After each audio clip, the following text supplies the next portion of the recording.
Thank you for joining us for this Repertoire podcast. And now, your host, Scott Adams. Hey everybody, welcome to this Repertoire podcast. This is on Joe Grispo with Braun, and today we are talking about his induction into the 2026 Medical Distribution Hall of Fame. We are very excited to have this class coming in this April on the 16th here in Atlanta, Georgia at the Braves Stadium. We'll be staying at the Omni, and this is going to be a great conversation with Joe, so here we go.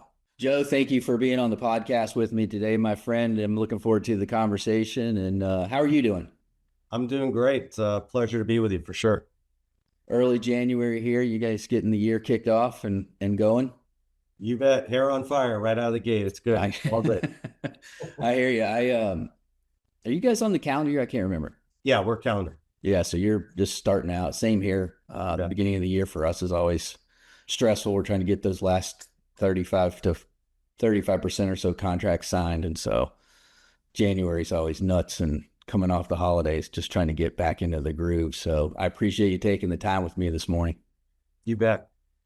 Hey, I'm excited about the class this year for the Hall of Fame. I wanted to just start out, talk a little bit about the Hall of Fame, maybe Manny and John Wells, and a little bit what it kind of means to you and the Hall of Fame as a whole, not just to you personally, and those guys.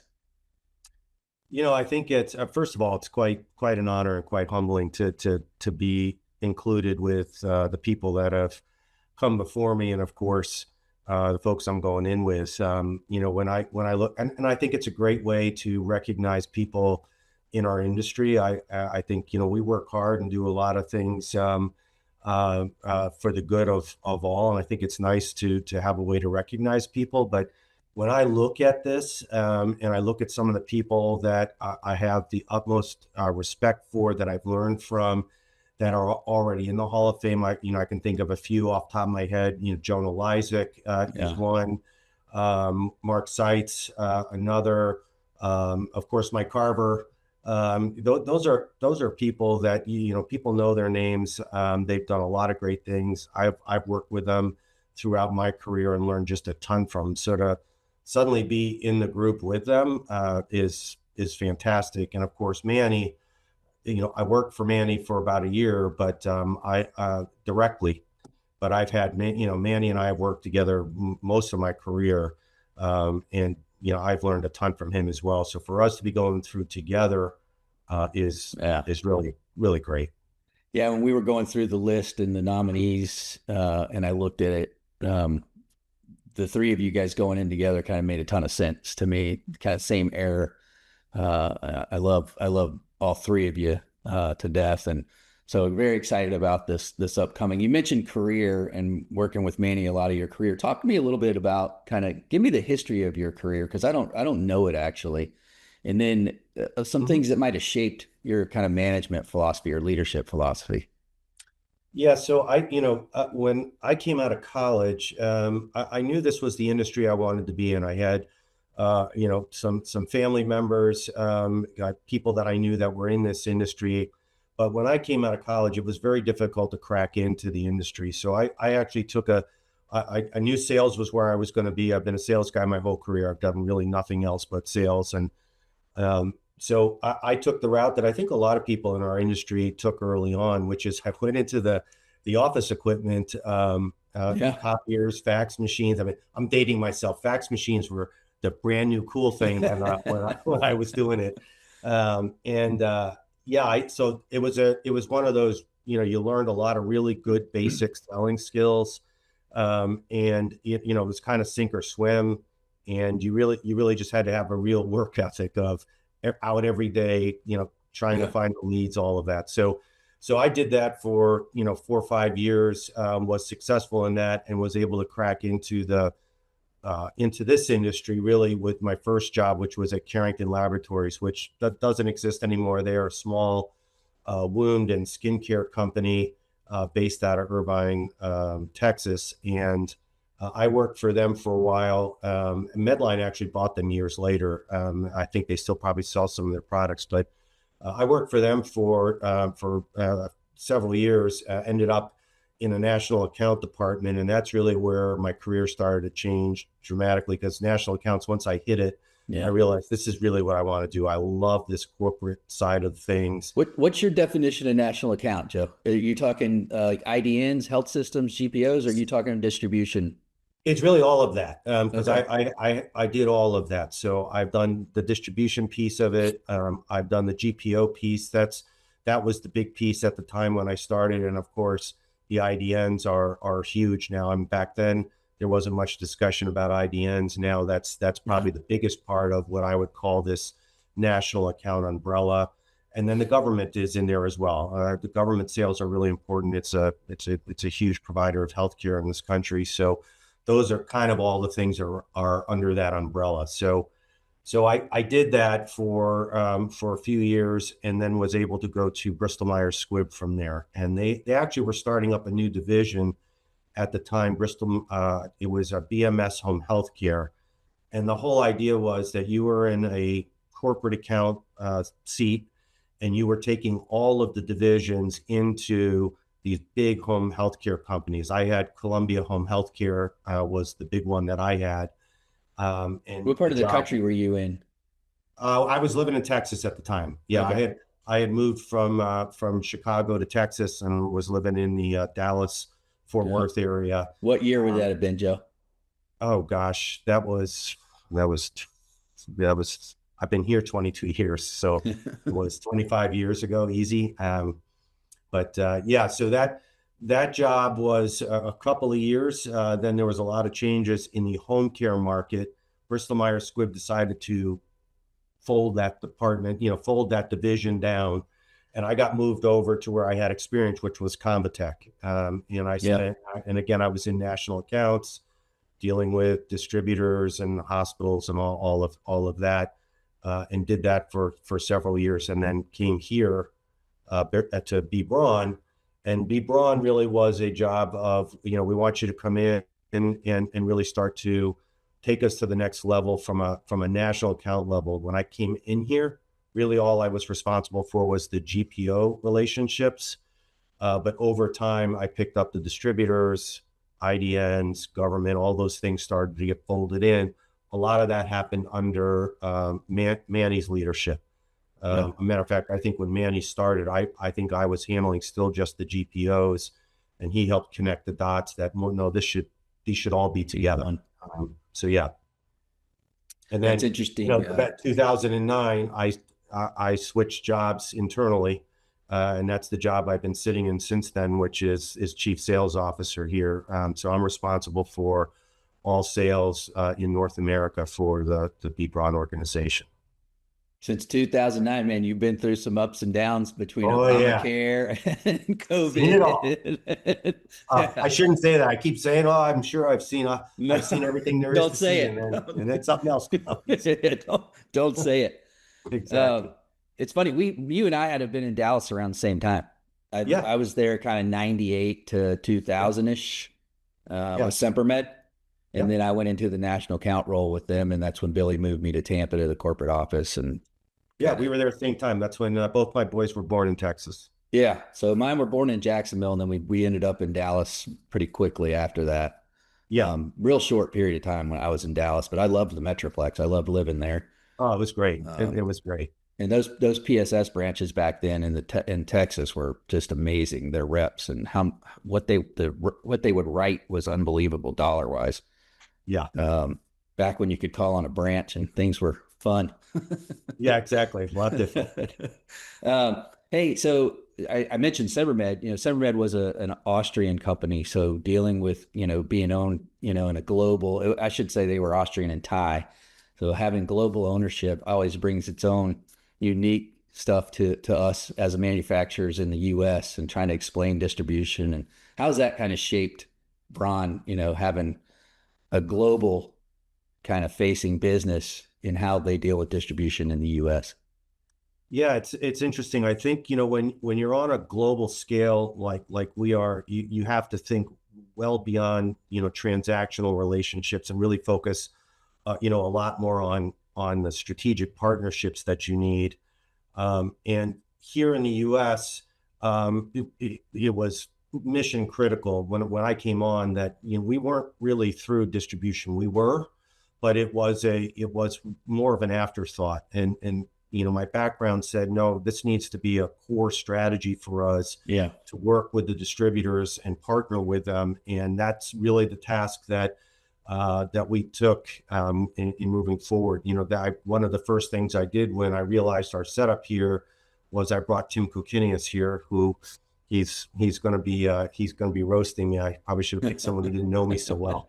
Um, but uh, but Tim and I had done that before, and I needed his help to start to move our organization here to distribution. And we're now sitting at about 95% of our business flowing through the distributors, and it's just a critical partnership. But that global view of things and needing partnerships, and again, for B. Braun, family owned.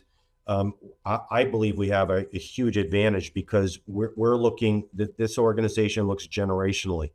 So Yeah. we're not stuck on a quarter to quarter view. Although we do answer to the B. Braun family and the global board, Yeah. we have the ability to look much further out when we're strategically putting things together. So that's been a big advantage for us as well. Yeah. The long game.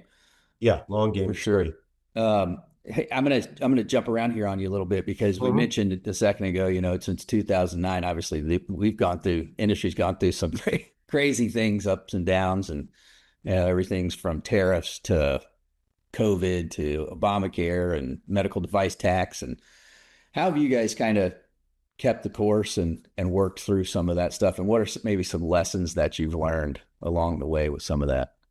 Yeah, we were just talking 2 minutes ago about I've seen it all, and I remember saying that, and then COVID hit, and I go back to COVID. I don't like giving COVID credit for anything because it was awful. Yeah. However, I think it changed so many things, and we took so many things out of that for the better. That looking back on it, we learned a lot during COVID, especially in relation to how we work with our distributors. I mean, I've jotted down notes over time as to what are some of the things that we learned, and when you look at it, it's this huge need suddenly to make sure that we build resiliency in our supply chains. I mean, that is mission critical. I mean, because what was the first thing that happened when COVID hit? We shut the borders down. So, resiliency here in the U.S. is really important. And so we were already there, but we've been building more of that. Supply chain visibility, critical, that we can see end to end. Where is our product? And that's where the distributors come in. Our communication with the distributors really grew exponentially during that period of time because we had to. What are they seeing? Where are the hot spots? Where do we need to get bolus shipments of product to based on patient need? Those were all critical. Redundancy for production.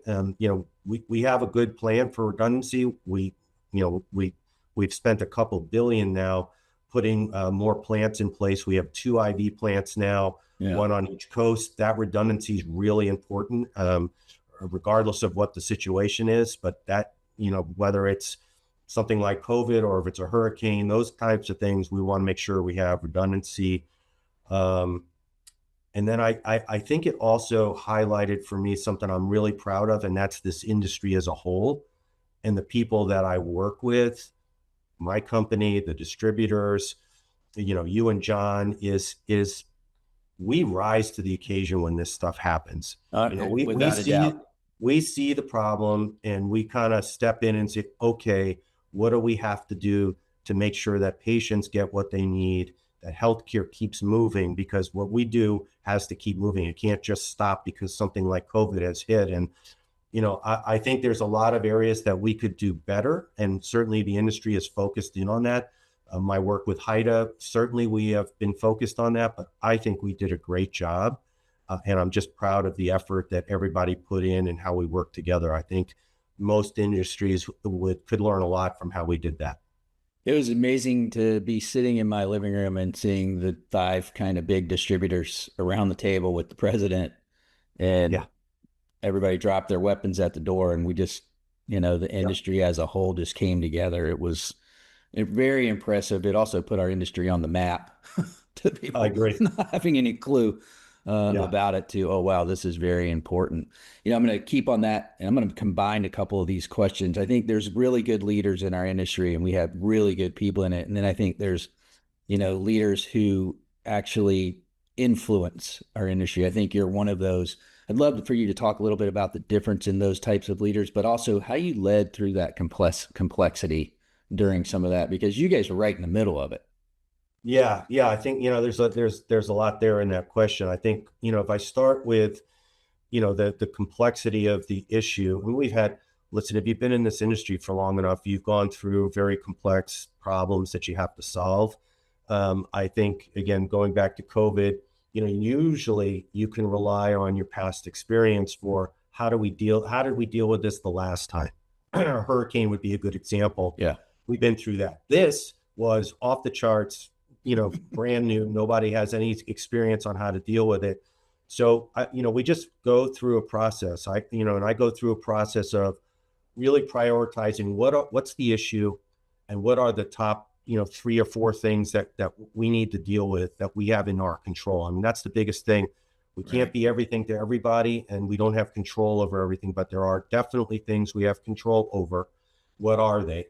And then it's a matter of getting my team involved. I have the blessing of a great team around me. You do. And a great organization. And, like most organizations, I think we had a war room, and we were dealing on a daily and weekly basis with what is going on, what do we need to be doing next, where do we need to be producing much. But it was a lot of communication, transparency, and then really touching base constantly with our partners that were delivering product. The distributors in particular were key to us. I was having conversations with senior level at all the distributors that we do business with on a weekly basis, trying to understand what they needed, what they were seeing versus what we were hearing and seeing. So it was critical. So I think that's kind of how we deal with these, and then it's communication, transparency, and a lot of times for people in your own organization to get on board with maybe something that you're doing that seems almost crazy at times when things like this are going on is to take the time to explain the why. Yeah. Why are we having to do this? Why are we doing it this way? Most people, when they know the why, will get on board and really give that effort that they need. It's when they don't know why that they can spend a lot of time questioning, I don't agree with this, because they don't have all the details. Right. So especially for my senior level, the people that are making decisions in these big businesses that we have is making sure they know the why. The other part of your question is what makes a good leader. And I think it's this difference between an inspirational leader and a transformational leader. And they're both important. Inspirational leaders, people will follow them because they inspire them. And that's really important, especially in hard times. But there's something about this. The transformational leaders go a level further in my mind. They look to elevate the entire organization and the people in it. And that gets a different kind of response from the people that are following that leader. I've had a lot of transformational leaders that I have followed that you get behind them and you'll run through a wall because they're willing to do things different, take a risk, but explain it all the way. And they're also pouring into you a bit and helping you with your career. So to me, that's probably, I think both are important, but I think that transformational piece is maybe the differentiator between good and great. Tell you a lot to unpack there with what I know that was a big question and great answer. The two that come to mind for me immediately would be Pat Kelly, inspirational vision. Just those kids moved all over the country for him, sometimes multiple times in a year. And then I think of Mark Seitz, working for Mark at NDC for the couple of years I got to work under him. and just how he brought you into the decision-making process. He's ultimately going to make the decision because he's ultimately the one that's on the hook if it goes south. But he was so good at explaining it. He was so good at getting everybody's input as to, hey, we're about to take Abco C to Starline and make it NDC. And I need everybody on board to do this because this is a transformation for these folks who've been Abco dealers for 55 years.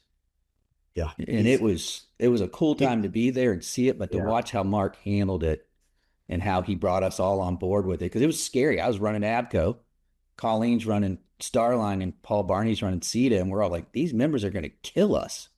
Yeah. When we go out and tell them we're getting ready to their private label. It's all going to be one. But it was absolutely needed at the time. And so I think that the other thing I would say, Joe, to you and your team is how amazing it is to see the tenure of your folks and how you keep people don't leave. That says so much about an organization to me. And I just, while you were talking, I was thinking, through Don and Lover and Eric and Tim and the whole team, and just how cool it is that they've all been there and I think it's how you are able to navigate through some of that stuff is, these aren't people who've been there for 3 years. These people have been there for their career. And it's a testament to you and the organization for sure. No, thank you. And tenure's an interesting balance. I love having people that have been here, 20, 30, 40 years. But in the same respect, you need to be hitting the mark 100% all the way through. And that's the part that's remarkable to me is, these folks that have been here that long, that are having their biggest years, and still really achieving huge goals. And they're 30, 40 years into this, into this company. It's pretty incredible. Hey, I'll throw you a softball here. Or maybe it's not. What would your kind of older self tell your younger self right now if you're starting out your career? Oh, I thought about that one, and actually it's pretty simple. It's get out of your comfort zone. I think it's great. You learn so much when you're out of your comfort zone, and the opportunities are bigger when you get out of the comfort zone. And when I look at the movement that I had from national accounts, which, to be honest, I really thought I'll run out my career in national accounts. I love it. I'm good at it. I built a career there. And then I end up in this job because I was asked to take this job, and I didn't realize, I had gotten a little bit stale in that job, and it was I did not realize how much there was to learn. And suddenly you take over, you've got hundreds of people reporting to you, responsible for sales for North America, and you are out of your comfort zone almost immediately. But I can't say that I have learned the most in my career, in this span from 2009 to present, for sure. And it's ever changing. How important is that today with working from home? And how easy is it to just get in a comfort zone working from your house? And I think that's such great advice, Joe. It's an interesting dynamic. I think you have to hone the skill for sure working from home. You need to make sure that when you're talking to people on screen, that you're paying attention to what your background looks like, your camera works, you got a good speaker. I mean, it's your chance in front of somebody. But I find it, I look at it as a bit of a disadvantage for the younger generation coming up. Totally. I learned so many things and met and got to know so many people at the different companies I was at on those hallway discussions, or the discussions sitting around after a meeting had broke. When you're on a Teams meeting, it's over and you're off the screen, you're on the next one. So I think there's I think it's good, but I think there's a new learning curve that has to occur. And this generation that's coming up, they're very comfortable in that space. So I think they're going to teach us a lot, and I think they're going to take us to new heights. But from where you and I grew up, I think it's I would see it as a disadvantage. I almost feel sorry for them. Yeah. I mean, think about your relationship with Manny. Yeah, right. That wouldn't happen over Teams like that. You still probably have a relationship with him, but not like this, not like the one. But not like what it is. I think Agreed. about me and Billy Harris. Yep. If I wasn't in the office with Billy and him busting my ass on a regular basis, Yep. which he did, I wouldn't be who I am. I mean, there's just Right. no doubt. As much as miserable as I was in some of those, I mean, that Joker sent me to uh, a 2 week class on how to run Excel, which I would have never done on my own Of at course. 28, Right. 29 years old. Right. Hey, as we close out here, I just mentioned one of my mentors. Let's talk about mentors a little bit and kind of what they've meant to you and what you believe as being a mentor to others is kind of to the industry. And I'll let you go. I know I've taken a ton of your time. No, no, that's okay. Yeah, I think obviously I've had some great mentors throughout my life. I mean, certainly I'd have to start with the easy one, which is really my parents. You know, That's my awesome. mom's a cancer survivor, and I learned a lot about toughness from her. She's she's tough, and she survived it, and I learned a lot watching her go through that. My dad is, he's my grandfather was the first one over here from Italy. So my dad was really the first one to go to college, and I just learned a work ethic from him. His was pull yourself up by your bootstraps, work Yeah. hard, and make a good, honest living. I learned a lot from him, obviously, and so yeah, so it's those are probably the easy ones. The next one is what makes part of this ceremony that we're going to have so exciting is Manny. I That's only cool. worked for Manny for a year, but it was a year that I learned a lot. It was for me it was a game changer in just more of a deeper strategic thinking, negotiating, um, what a partnership should look like, and then of course he left, and I've been working with him ever since. Yeah. They do a lot of work for us on the DoD. So yeah, Manny for sure changed the trajectory of my career for sure. Um, and then the last one I would offer up, and there's a lot more of them, but is actually our ex CEO Oh, I just lost you. Carol Neubauer. And Carol was the one who really was the one who forced me outside of my comfort zone. And he's the one who I was not looking to move into the role I'm in now. He insisted that I interview for it, and then he picked me for the role. Those pushed me outside of where I was comfortable, and changed completely how I do things and what I know, and all of that. So I'm forever grateful to him for sure. Joe, it's been a great conversation, man. I appreciate you so much, everything you've done for John and I over the years. And congratulations on the Hall of Fame. It's so well deserved, and it's going to be a fun Thanks. night Yeah, in yeah. April. I'm looking forward to it, and very humbled for the honor for sure. I can't remember. Were you at the one that we did at the Brave Stadium? I want to say No, that it was I haven't been to sites. that one. Where do you do it? So we do it right off the third baseline. Um, Wow. and it's a really cool. We're staying at the Omni Hotel, which is you walk from there to the stadium. Have you been to Yeah. the Brave Stadium? I've never been in it. No. So it's new. It's Mm-mm. about 5 years I know where old, it and is, but I've never been in it. the area around it's called the Battery. There's probably 25 bars and restaurants that are all, and it's almost like a theme Okay. park. Like people go there that aren't even going to the game and will watch Yeah. it on the big screen, and so it's a pretty cool venue. We did. I'm pretty sure that's where we had Harper and Sites. That's where we did theirs. In fact, I know that's what it Okay. was. You're Yeah, gonna I love want to it. say the last one I went to was Carver, and we were trying to remember where that was. That was Chicago. That's the one I got sick at. Oh, it was Chicago. That's right. Oh Yeah, yeah, we were that's in right. that cool room where they filmed The Untouchables. Yes, yes, yes, yes. Which we tried to do that this year actually, and the property wasn't available, so we Yeah, went back to the Brave Stadium. It's just easy for everybody to get to Atlanta. So anyhow, but again, congratulations, my friend, and thank you again appreciate for it. all you do for us, Joe. My pleasure. Thank you. What a great conversation with Joe. What a great guy and just a great leader in our industry. I'm so excited for him going in the Hall of Fame and for that night. It's going to be a blast. We look forward to hosting you if you're able to make it. and information will be going out on save the dates. And well, we've already done the save the dates. It's April 16th, but how you can buy your tickets, or if your organization wants to sponsor a table. As always, the net proceeds of the night go to a charity of the inductee's choice. So we will be giving away the net proceeds of whatever the night generates. So looking forward to it. Going to be at the Braves Stadium here in Atlanta, which is a great venue and a lot of fun, as well as the Battery to kind of hang out and be with industry folks afterwards. So have a great day, and thanks for listening.